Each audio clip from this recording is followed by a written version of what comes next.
Ikutin natin ang Pilipinas, hindi na sa Pasay, no? O hindi na sa Parisan ni Diwata. Abangan nyo ang travel and tour ko, Diwata, may food vlogger na din. So yun, sasamahan natin siya ikutin ang ganda ng Pilipinas. Hi guys, nandito tayo ngayon somewhere in Tagaytay at syempre nag-stop over lang tayo dito, no? Kasama rin po natin din si Diwata dito, kaya tulad nga ng sabi ko sa inyo, kung saan si Diwata, nandoon din tayo. Ayan, kasama natin dito yon, yan si Sir, yung driver na nag-drive ng sasakyan ni Diwata. At syempre, ayan, si Vincent. At ayan, no, ang nag-iisang Diwata kasama natin dito ngayon. Hello, shout out.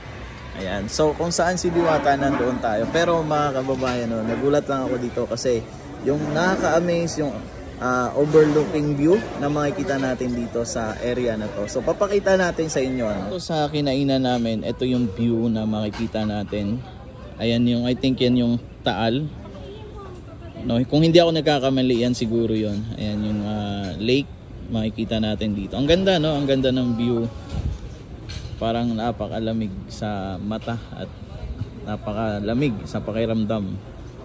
Siyempre mamaya-maya hintayin lang natin yung in-order nating pagkain dito kasi yung in-order lang naman namin dito yung konti lang, no, yung kare-kare, bulalo, kasi nga ang pupuntahan din namin mamaya ay yung sa binyag ng anak ni Ma'am Rosemar. So ayan, abangan lang natin. So ayan, finally guys, ito na, dumating na yung in-order na pagkain dito. Pakita ko lang po sa inyo, no, ito yung kare-kare at syempre yung bulalo, no, na isa rin sa mga dinadayo dito. Pag sinabi mong Tagaytay, talagang bulalo ang isa sa tatatak na pagkain dito sa, ayan, si Diwata. Wow, sarap ng bulalo.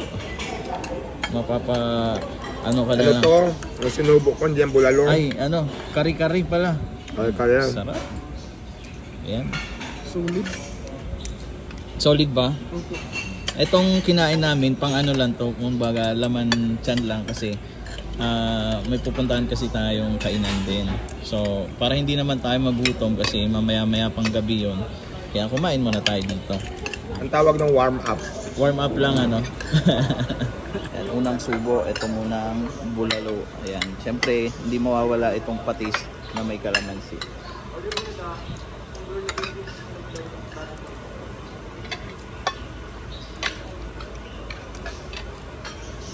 Sarap. Malabo na yung ano ko.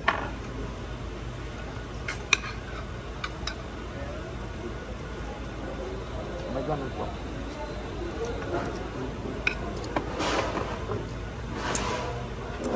Tugma ako kaya naman.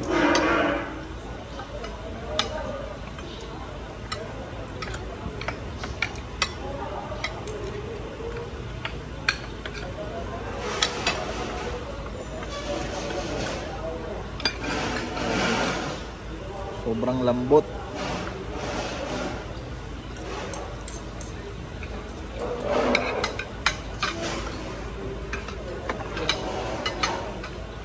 Ang ganda ng view, no?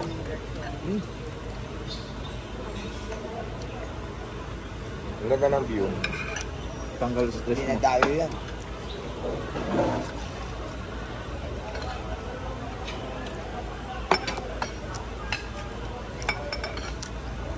Tama, 4 months before na nag-pandemic, nagputok yan.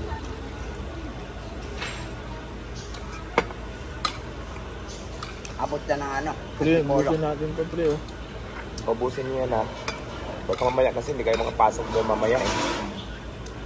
Alam ko, hindi, eh. Doon na lang, yun ako. Kaya na talaga to. Pag hindi nyo naubos, pwede nyo banata sa kotse yan mamaya. No? Pwede. Madami naman ito. Pika-pika. O, lumabas muna ng kotse. Tabi ng kotse. Hindi, pwede mo ano kayo ng ano, kutsarang ano, disposable.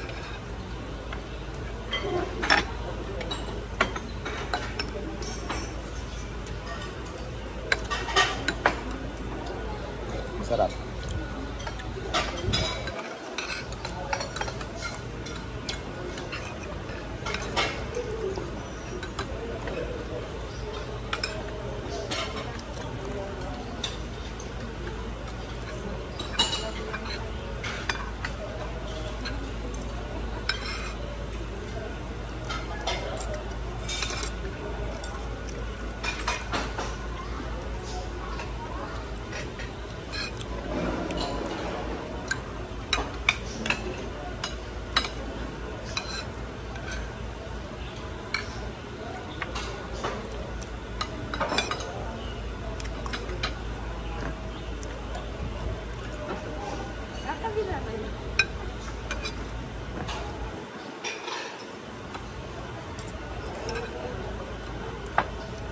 Masarap dyan ko. Baba ka dyan. Doon ka sa yung dulo na yon. Gilid na, ang gilid talaga, tubig talaga. Lake naman yun, di ba? Lake yan. Yung makita mo talaga, tubig talaga. Ang ganda ng antas ng vulkan. Kaya nandun sa baba. Okay lang. Ay, sa mga vulkan yan o yung? Yan. Lahat yan, maraming vulkan yan. Ito yung unang pumutok. Ito na nag-iisa. Yung napakalakas ng apoy niyan. Tapos itong huli, madami na siyang butas dyan. Marami na siyang crater. Kaya humaba nga yan eh. Ay, mag-order ka ng kanin pag kulang pa. Alvin, order lang kayo. Hindi na, okay na ito. Kasi mamaya. Kamay, nakauna lang tayo.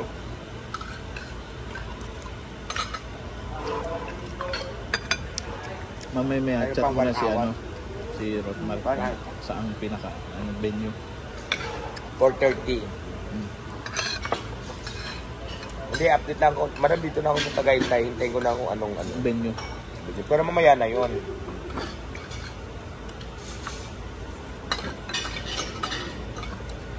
Lasing ko pa naman ang usapan eh.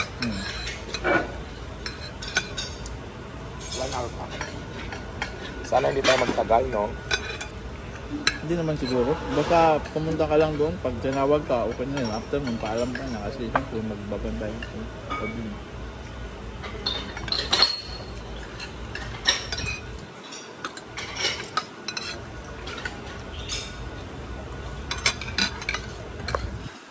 Yan, solved na, no? Tapos na po tayo kumain. Napakasarap po na. Diwata, okay ba? Yes, approve. Napakasarap. So, yun. Maraming salamat po sa inyo at hanggang dito na lang, no? Sa susunod na update natin, ikutin natin ang Pilipinas, hindi na sa Pasay, no? O hindi na sa Parisan ni Diwata. Abangan nyo ang travel and tour ko, Diwata. Medyo food vlogger na din. So, yun. Sasamahan natin siya ikutin ang ganda ng Pilipinas.